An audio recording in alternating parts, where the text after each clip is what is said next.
नमस्कार, मैं रचना Sharma चढ़दीगला dam TV देख रहे सभी दर्शकों का स्वागत करती हूं। आप देख रहे हैं हिंदी के समाचार। समाचारों की शुरुआत से पहले एक नजर आज के मुख्य सुर्खियों पर।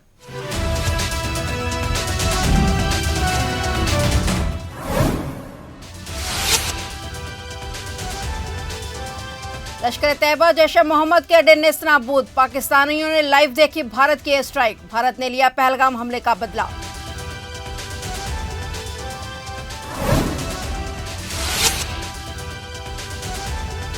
ऑपरेशन सिंदूर को लेकर इंडियन आर्मी की प्रेस कॉन्फ्रेंस। पहली बार आर्मी एयरफोर्स की मुस्लिम और हिंदू महिला अफसर मौजूद। विदेश सचिव बोले, पाकिस्तान में आतंकी महफूज।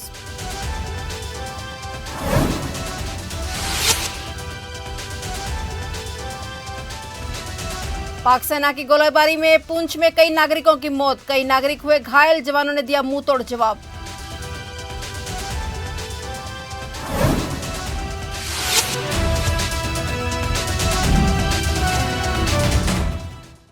और अब समाचार विस्तार से।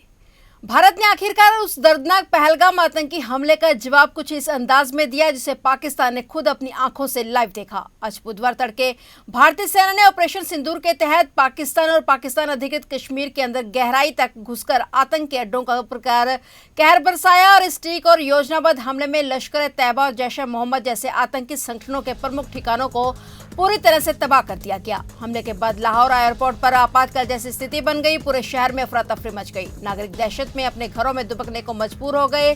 पाकिस्तान की खुफिया एजेंसियां सुरक्षा बल सकते में है कि भारत की मिसाइलें इतने अंदर तक कैसे पहुंच गई। भारतीय रक्षा मंत्रालय ने देर रात 1:44 पर जारी बयान में बताया कि ये सैन्य कार्रवाई ऑपरेशन सिंदूर के तहत की गई थी। भारत ने 24 मिसाइलें दागी और हमले में 90 से ज्यादा आतंकियों की मौत हो गई। बयान में यह स्पष्ट किया गया है कि इन हमलों का उद्देश्य उन आतंकी ठिकानों को नेस्तनाबूद करना था जहां से भारत विरोधी गतिविधियों की साजिशें रची जाती थी और इन्हीं हमलों को अंजाम दिया जाता था। 22 अप्रैल को हुए पहलगाम हमले में 26 निर्दोष लोगों की मौत होने के बाद यह जवाबी कार्रवाई की गई थी जिसे देश को झकझोर कर रख दिया था। भारतीय सेना की यह कार्रवाई न सिर्फ सामरिक रूप से बड़ी सफलता है बल्कि यह आतंकी आकाओं को भेजा गया एक स्पष्ट संदेश भी है कि भारत अब हर हमले का जवाब उसी भाषा में देगा।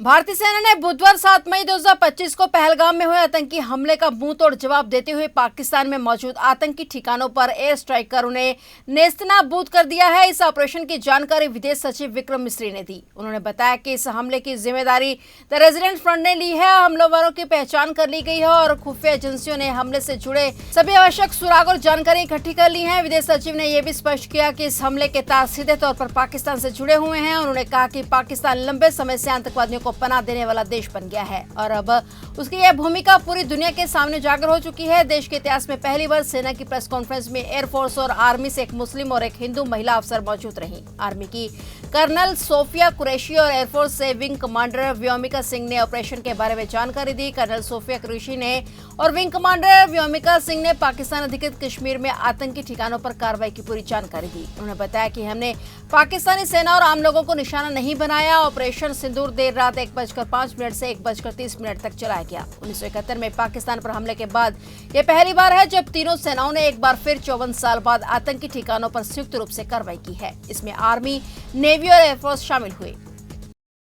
जैसा कि आप सभी जानते हैं, 22 अप्रैल 2025 को लश्कर तैयबा से संबंधित पाकिस्तानी और पाकिस्तान प्रशिक्षित आतंकवादियों ने भारत में जम्मू और कश्मीर के पहलगाम में भारतीय पर्यटकों पर बर्बरतापूर्ण हमला किया।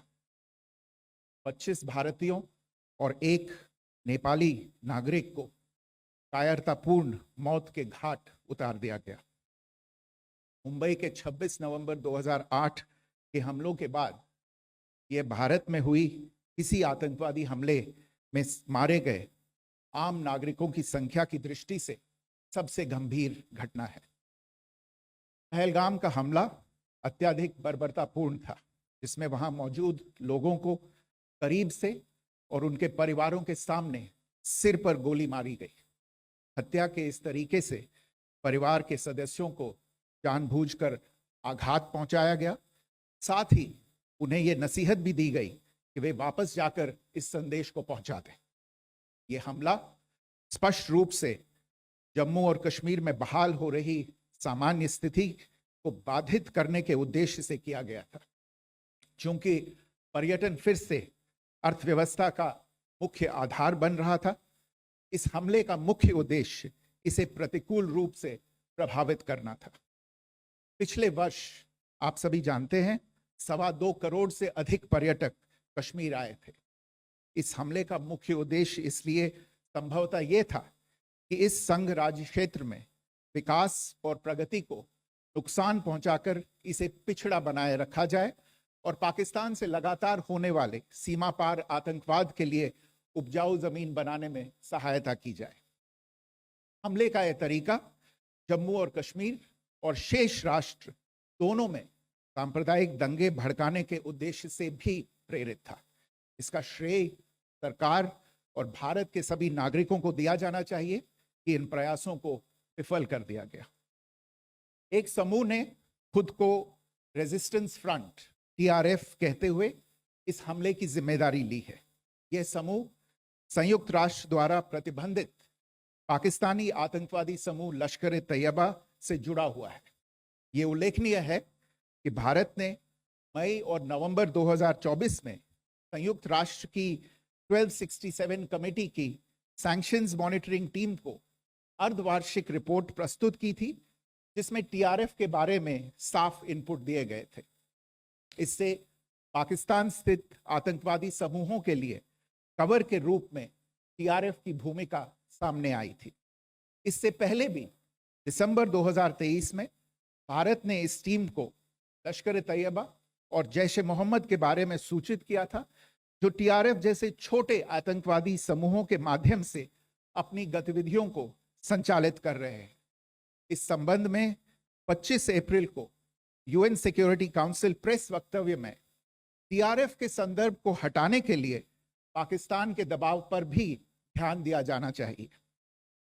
पहलगाम आतंकवादी हमले की जांच से पाकिस्तान के साथ आतंकवादियों के संपर्क उजागर हुए हैं।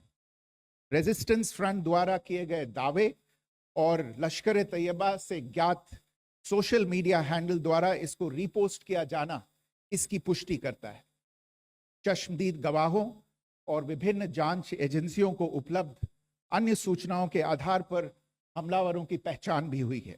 जम्मू कश्मीर में नियंत्रण रेखा के पास पाकिस्तानी सेना ने रात भर दर्जनों अरगिम गांवों पर गोलीबारी की, जिसमें एक महिला और 2 बच्चों समेत 10 लोगों की मौत हो गई और करीब 50 लोग घायल हो गए। सभी 7 मौतें पुंछ में हुई हैं और गोलीबारी में सबसे ज्यादा प्रभावित पुंछ ही हुआ है। पाकिस्तानी सेना ने पुंछ, राजौरी और उरी में गोलीबारी की। गोलीबारी में घरों को भी नुकसान पहुंचा है, कई वाहन जल गए। पाकिस्तानी सेना ने उत्तरी कश्मीर के तंगधार में नियंत्रण रेखा के पास आम कश्मीरी नागरिकों को निशाना बनाया। तोपखाने की गोलीबारी में एक कश्मीरी नागरिक का पूरा घर जलकर खाक हो गया। हालांकि इस पर भारतीय सेना भी जवाबी कार्रवाई कर रही है। उन्होंने बताया कि घायल नागरिकों को अस्पताल में भर्ती कराया गया है। एयर स्ट्राइक के बाद जम्मू, सांबा, कठुआ, राजौरी और पुंछ में स्कूल, कॉलेज और एजुकेशनल इंस्टीट्यूशन बंद कर दिए गए हैं। पाकिस्तान पर हमले के बाद हरियाणा और पंजाब में सुरक्षा बढ़ा दी गई है। फिरोजपुर के सभी स्कूलों को अगले आदेशों तक बंद कर दिया गया है। डिप्टी कमिश्नर दीपशिखा शर्मा ने एक बयान जारी कर कहा कि भारत पाकिस्तान के बीच तनाव के चलते सीमावर्ती जिलों में स्कूल बंद रहेंगे। अमृतसर में सीमांत क्षेत्र के गांवों में विधायकों की ओर से युद्ध, नशे के विरुद्ध आदि रखे गए अलग अलग सरकारी कार्यक्रमों को अगले आदेशों तक रद्द कर दिया गया है। वहीं करतारपुर साहिब कॉरिडोर को अगले आदेश तक बंद कर दिया गया है। इसके अलावा हरियाणा और पंजाब के सभी एयरबेस पर हाई अलर्ट जारी कर दिया गया है। पाकिस्तान की सीमा से सटे पंजाब के सभी सरहदी जिलों में हाई अलर्ट घोषित किया गया है। अमृतसर में एयरपोर्ट बंद किया गया है। वहीं पठानकोट एयरबेस में सुरक्षा बलों की संख्या बढ़ा दी गई है। चंडीगढ़ एयरपोर्ट पर भी सभी 33 फ्लाइटें बंद कर दी गई हैं। वहीं दूसरी तरफ सीमा के आसपास लगते गांव में BSF की ओर से लगातार गुरुद्वारों में अनाउंसमेंट करवाई जा रही है और लोगों को अपने जरूरी सामान लेकर जल्द से जल्द गांव खाली करने के आदेश जारी कर दिए गए हैं। जी सारा बंद हो चुकी है। सारा कुल 22 फ्लाइट थी, वो 22 फ्लाइट सारा कैंसिल हो चुकी है। सारे यात्रियों में मैसेज भी पहुंच चुकी है एयरलाइंस तो कि अगलेरी इंफॉर्मेशन तक सारा फ्लाइट्स बंद रहेगा। पहलगाम में हुए बर्बर आतंकी हमले के बाद भारत और पाकिस्तान के बीच तनाव खतरनाक स्तर पर पहुंच गया है। खुफिया एजेंसियों की माने तो सीमावर्ती इलाकों में सैन्य गतिविधियां तेज हो गई हैं और दोनों देश युद्ध जैसी आपात स्थिति के लिए अपनी कमर कस रहे हैं। इस गंभीर हालात को देखते हुए भारत सरकार ने नागरिकों की सुरक्षा को सर्वोच्च प्राथमिकता दी है। बुधवार को देश के 244 शहरों में मॉक ड्रिल यानी युद्ध अभ्यास और ब्लैकआउट यानी बिजली बंद करने का ऐलान किया गया है। राजस्थान के जयपुर समेत राज्य के 28 शहरों में आज शाम 4 बजे मॉक ड्रिल होगी और रात 10 बजे ब्लैकआउट किया जाएगा। इसके अलावा पंजाब सरकार ने भी युद्ध जैसी आपात स्थिति से निपटने के लिए आम जनता के लिए नागरिक सुरक्षा और जागरूकता गाइडलाइन भी जारी की है। नागरिकों से इसमें बढ़ चढ़कर हिस्सा लेने और संयम के साथ सावधानी बरतने का आग्रह किया गया है। पंजाब के तरन तारण के डीसी ने इस संबंधी निर्देश जारी करते हुए लोगों को ब्लैकआउट संबंधी जानकारी दी है। ਅੱਜ ਜਿਵੇਂ ਕਿ ਤੁਹਾਨੂੰ ਪਤਾ ਹੈਗਾ ਕਿ as per government of India directions MHA ਦੀ ਡਾਇਰੈਕਸ਼ਨਸ ਦੇ ਤਹਿਤ ਆਪਾਂ ਇੱਕ ਮੌਕ ਡਰਿਲ ਕੀਤੀ ਜਾਣੀ ਹੈ ਸਿਵਲ ਡਿਫੈਂਸ ਵੱਲੋਂ ਤੇ ਸਿਵਲ ਡਿਫੈਂਸ ਦੇ ਤਾਬੇ ਇੱਕ ਮੌਕ ਡਰਿਲ ਜਿਸ ਵਿੱਚ ਅਸੀਂ ਬਲੈਕਆਊਟ ਪ੍ਰੋਟੋਕਾਲ ਤੇ 에ਅਰ ਰੇਡ ਵਾਰਨਿੰਗ ਸਾਇਰਨਸ ਦੀ ਬੇਸਿਕ ਇੱਕ ਡਰਿਲ ਕਰਾਂਗੇ। ਜਿਹੜੀ 에ਅਰ ਰੇਡ ਵਾਰਨਿੰਗ ਦੀ ਡਰਿਲ ਹੈ ਉਹ 4 ਵਜੇ ਕੀਤੀ ਜਾਏਗੀ ਤੇ 4 ਵਜੇ ਵਾਲੀ ਡਰਿਲ ਦੇ ਵਿੱਚ ਇੱਕ ਸਾਇਰਨਸ ਅਸੀਂ ਕੁਝ ਜਗ੍ਹਾ ਤੇ ਲੱਗੇ ਹੋਏ ਆ ਸਾਇਰਨ ਤੇ ਕੁਝ ਆਬਾਦੀ ਵਾਲੇ ਇਲਾਕਿਆਂ ਦੇ ਵਿੱਚ ਸਾਇਰਨ ਅਸੀਂ ਲਗਾ ਰਹੇ ਹਾਂ। ਉਹਨਾਂ ਦੀ ਇੱਕ ਡਰਿਲ ਦੇ ਦੌਰਾਨ ਲੋਕਾਂ ਨੂੰ ਅਪੀਲ ਕੀਤੀ ਜਾਂਦੀ ਹੈ ਕਿ ਕੋਈ ਪੈਨਿਕ ਨਾ ਉਸ ਨੂੰ ਸਮਝਿਆ ਜਾਵੇ। ਇਹ ਇੱਕ ਅਮੂਮਨ ਕੋਆਰਡੀਨੇਟਡ ਤੇ ਟਾਈਮਲੀ ਡਰਿਲ ਹੈਗੀ। 4 ਵਜੇ ਅੱਜ ਸ਼ਾਮ ਨੂੰ ਤਰਨਤਾਰਨ ਜ਼ਿਲ੍ਹੇ ਦੇ ਵੱਖ-ਵੱਖ ਥਾਵਾਂ ਤੇ ਸਿਰਫ ਤਰਨਤਾਰਨ ਸ਼ਹਿਰ ਨਹੀਂ ਆਪਾਂ ਖਡੂਰ ਸਾਹਿਬ ਪੱਟੀ ਹੋਰ ਵਿਖੇਵਿੰਨ ਥਾਵਾਂ ਤੇ ਵੀ ਇਹ ਡਰਿਲ ਕਰਾਂਗੇ। ਤੇ ਇਸ ਦੇ ਦੌਰਾਨ ਆਪਾਂ ਨੂੰ ਇੱਕ ਚੀਜ਼ ਦਾ ਧਿਆਨ ਰੱਖਣਾ ਚਾਹੀਦਾ ਹੈ ਕਿ ਵੀ ਇਹ ਤਾਂ ਡਰਿਲ ਹੈਗੀ ਪਰ ਅਸਲ ਕੇਸ ਦੇ ਵਿੱਚ ਜੇ ਕੋਈ ਅਸਲ ਦੇ ਦੌਰਾਨ ਇਹ ਸਾਇਰਨ ਯੂਜ਼ ਹੁੰਦਾ ਹੈ ਜਾਂ ਸਾਇਰਨ ਵੱਜਿਆ ਜਾਂਦਾ ਤਾਂ ਉਸ ਦੌਰਾਨ ਇਸ ਡਰਿਲ ਦੇ ਵਿੱਚ ਤੁਸੀਂ ਆਪਣੇ ਆਪ ਨੂੰ ਕਿਵੇਂ ਸੁਰੱਖਿਅਤ ਰੱਖਣਾ ਉਸ ਦੇ ਦਿਸ਼ਾ ਨਿਰਦੇਸ਼ ਵੀ ਜਾਰੀ ਕਰ ਦਿੱਤੇ ਜਾਣਗੇ। ਜਿਵੇਂ ਕਿ ਤੁਸੀਂ ਬਾਕੀ ਮੀਡੀਆ ਸੋਰਸਿਸ ਜਾਂ ਗਵਰਨਮੈਂਟ ਆਫ ਇੰਡੀਆ ਦੀ ਜਿਹੜੀ ਪ੍ਰੈਸ ਕਲਿੱਪਿੰਗਸ ਉਹਨਾਂ ਵਿੱਚ ਦੇਖ ਸਕਦੇ ਹੋ ਕਿ ਕਿਵੇਂ 에ਅਰ ਰੇਡਸ ਦੇ ਦੌਰਾਨ ਤੁਸੀਂ ਆਪਣੇ ਘਰ ਦੀ ਲਾਈਟਾਂ ਨੂੰ ਬੰਦ ਕਰਕੇ ਆਪਣੀ ਖਿੜਕੀ ਦਰਵਾਜ਼ਿਆਂ ਤੋਂ ਦੂਰ ਹਟ ਕੇ ਬਿਨਾਂ ਕਿਸੇ ਪੈਨਿਕ ਦੇ ਸ਼ਾਂਤੀ ਨਾਲ ਆਪਣੇ ਘਰ ਦੇ ਵਿੱਚ ਆਪਣੇ ਬੱਚਿਆਂ ਦੇ ਨਾਲ ਬੈਠੋ, ਉਹਨਾਂ ਨੂੰ काम डाउन करो तो इस सिचुएशन दे विच किसी भी मूवमेंट तो बचो। आतंकवाद के खिलाफ भारत के ऑपरेशन सिंदूर के तहत भारतीय सैनिकों ने पाकिस्तान में आतंकवादी ठिकानों पर हमला किया। इसको लेकर मुख्यमंत्री भगवंत मान का भी बड़ा बयान सामने आया है। मुख्यमंत्री ने कहा कि आतंकवाद के खिलाफ इस लड़ाई में पूरा देश एकजुट है। हमें अपने भारतीय सेना और अपने बहादुर सैनिकों पर गर्व है। 140 करोड़ देशवासी भारतीय सेना के साथ खड़े हैं। उन्होंने कहा कि पंजाब के लोग सैनिकों के साहस और धैर्य के लिए देश की सेना के साथ खड़े हैं।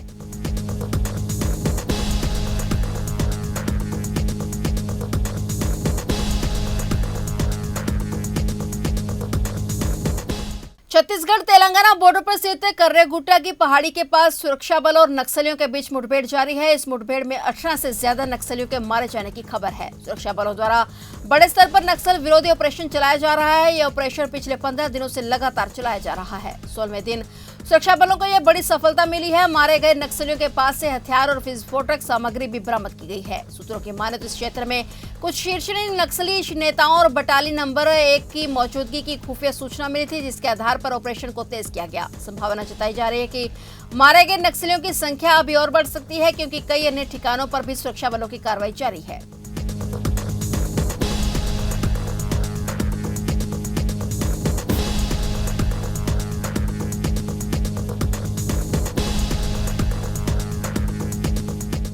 भारत द्वारा पाकिस्तान पर किए गए हवाई हमले के बीच सीमावर्ती ग्रामीण अपना सामान लेकर सुरक्षित स्थानों की ओर पलायन करने लगे हैं। फिरोजपुर के सीमावर्ती गांवों हजारा सिंह वाला, गट्टीराज और कई अन्य गांवों के लोगों ने पलायन करना शुरू कर दिया है। सीमावर्ती इलाकों के लोगों का कहना है कि सीमा के पास के लोग हिम्मत से भरे हुए हैं, लेकिन हम लोग जरूरी सामान और बच्चों को लेकर सीमा से थोड़ा दूर सुरक्षित स्थान पर जा रहे हैं। स्थानीय लोगों का कहना है कि वे पूरी तरह से भारतीय सेना के साथ हैं और दुश्मन का डटकर सामना करने के लिए सक्षम है।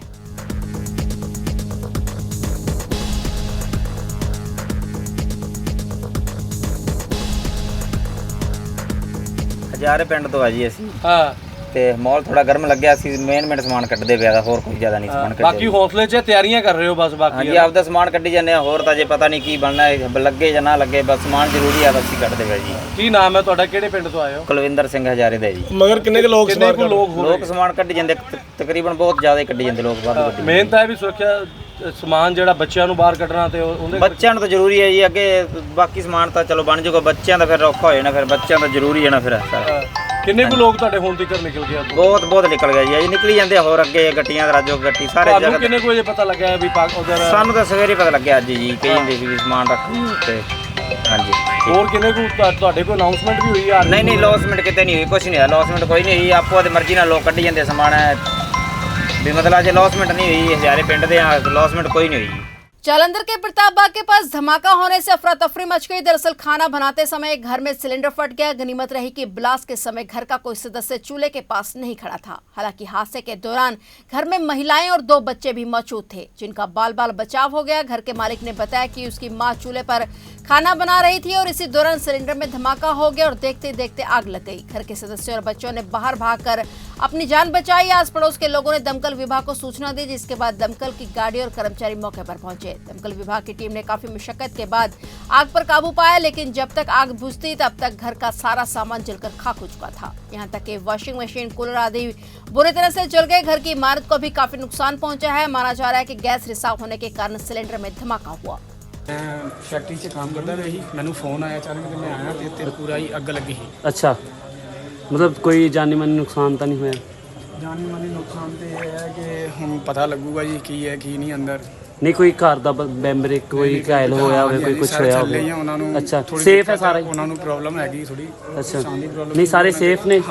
ਵੈਸੇ ਫਿਲਹਾਲ ਮੈਂ ਸੇਫ ਹਾਂ। ਫਿਰ ਮੈਨੂੰ ਪੁੱਛ ਕੇ ਪਤਾ ਲੱਗੂਗਾ ਕੀ ਹੈ ਕੀ ਨਹੀਂ। ਅੱਛਾ ਸਰ ਸਾਨੂੰ ਅੱਧਾ ਪੌਣਾ ਘੰਟਾ ਕਾਲ ਆਈ ਪਹਿਲਾਂ ਫਾਇਰ ਆਪਣਾ ਫਗਵਾੜਾ ਗੇਟ ਚੌਂਕ ਮੋਬਾਈਲਾਂ ਵਾਲੀ ਗਲੀ ਦੇ ਵਿੱਚ ਘਰ ਦੇ ਵਿੱਚ ਅੱਗ ਲੱਗੀ ਹੈ ਤੇ ਅਸੀਂ ਮੌਕੇ ਤੇ ਆ ਕੇ ਜੀ ਅੱਗ ਤੇ ਕਾਬੂ ਪਾ ਲਿਆ ਗਿਆ।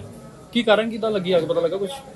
ਅੱਗ ਸਰ ਗੈਸ ਲੀਕੇਜ ਦੇ ਨਾਲ ਹੀ ਹੋਇਆ ਕੰਮ ਜੀ। ਕੋਈ ਸਿਲੰਡਰ ਵਗੈਰਾ ਬਲਾਸਟ ਹੋਇਆ? ਸਿਲੰਡਰ ਸਰ ਅੰਦਰੋਂ ਇੱਕ ਤੇ ਬਲਾਸਟ ਹੋ ਗਿਆ ਜੀ। ਅੱਛਾ, ਤੇ ਇੱਕ ਦਾ ਬਚਾਅ ਆ, ਮਤਲਬ 2 ਸਿਲੰਡਰ ਸੀਗੇ ਅੰਦਰੋਂ। ਕਿੰਨਾ ਕੁ ਨੁਕਸਾਨ ਹੋਇਆ ਘਰ ਦੇ ਵਿੱਚ? ਸਰ ਅੰਦਰ ਸਮਾਨ ਸਾਡਾ ਸੜ ਕੇ ਸੁਆਹ ਹੋ ਗਿਆ ਉਹਨਾਂ ਦਾ ਜੀ ਅੰਦਰ। ਘਰ ਵਿੱਚ ਕੌਣ ਸੀਗਾ? ਇਹਨਾਂ ਦੀ ਫੈਮਿਲੀ ਮੈਂਬਰ ਹੀ ਸੀਗੇ ਸਰ। ਕੋਈ ਜਾਨੀ ਨੁਕਸਾਨ ਹੋਇਆ ਉਹਨਾਂ ਦਾ ਕੋਈ? ਨਹੀਂ ਬਚਾ ਹੀ ਰਿਹਾ ਸਰ। ਕਿੰਨਾ ਸਮਾਂ ਲੱਗ ਗਿਆ? ਕਿੰਨੀਆਂ ਗੱਡੀਆਂ ਲੱਗੀਆਂ ਤੁਹਾਡੀਆਂ? सर सानू तकरीबन लग ही गया जी, घंटा का लग गया जी सानू। फिलहाल हिंदी के समाचारों में इतना ही। और नए समाचारों के साथ फिर से हाजिर होंगे, तब तक के लिए देखते रहिए चढ़ती कला टाइम टीवी और मुझे दीजिए इजाजत। धन्यवाद।